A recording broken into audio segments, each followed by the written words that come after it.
sa panadali.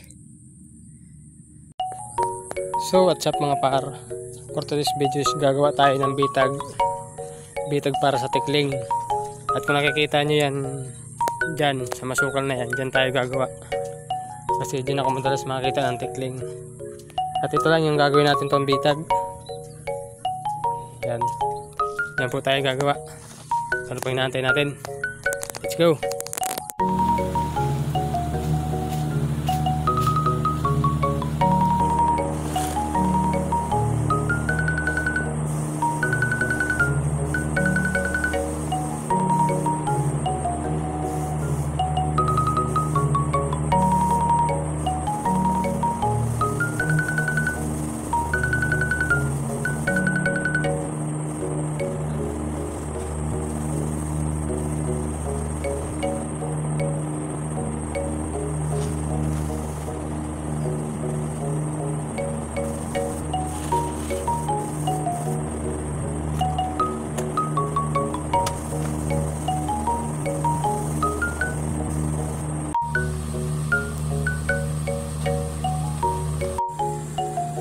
Ayan po ang pangalawa nating nagawa. Gagawa pa tayo yung dalawa. Ito pa gagawin pa natin to. Diyan po tayo gagawa ng bitag ng dalawa. Kasi meron pang natira. Gagawa na tayo ng dalawa pero may natira pa. Diyan tayo gagawa. Ayan. Puntahan na natin yung ating ginawang bitag. Doon yun sa may kahoy na yun. Titingnan natin kung meron ng nadali.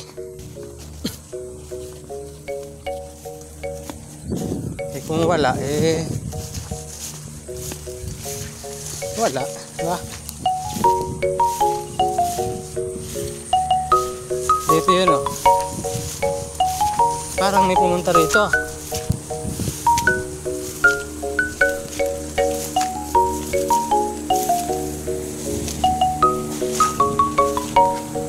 Nasira, ayan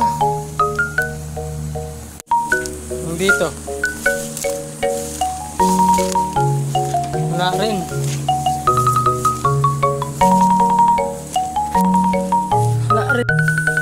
Yung nandito sa baba, tingnan natin. Apat yun meron pa rito dalawa. Tingnan natin dyan. Tingnan natin, nandito yun Uy, meron na. Ayun kita niyo yan. Nakadali ng isa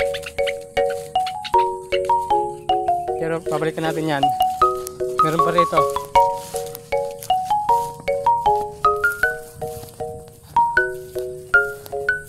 Yung dito wala pa. Ayan tara, kuhain na natin yung nandun.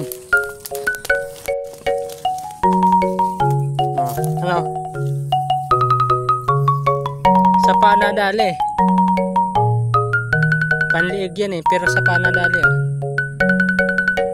buti na lang sa paa, hindi namatay. Kuhain na natin. Yan po yung itim na tikling, yung may puti sa ganito. Maganda sana ng tikling yung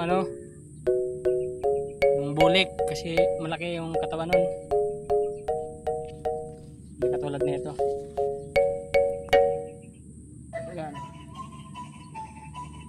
Ito medyo maliit lang itong tikling na to. Ayusin ko muna yung bitag para makadali pa. Ayan po, na ayos na natin ulit para makadali pa. Ayan, gawin na tayo. Ayan ang ating nadali Masarap ng adubuhin. Adobo sa gata na may sili. Tapos isang migilito. Aray ko.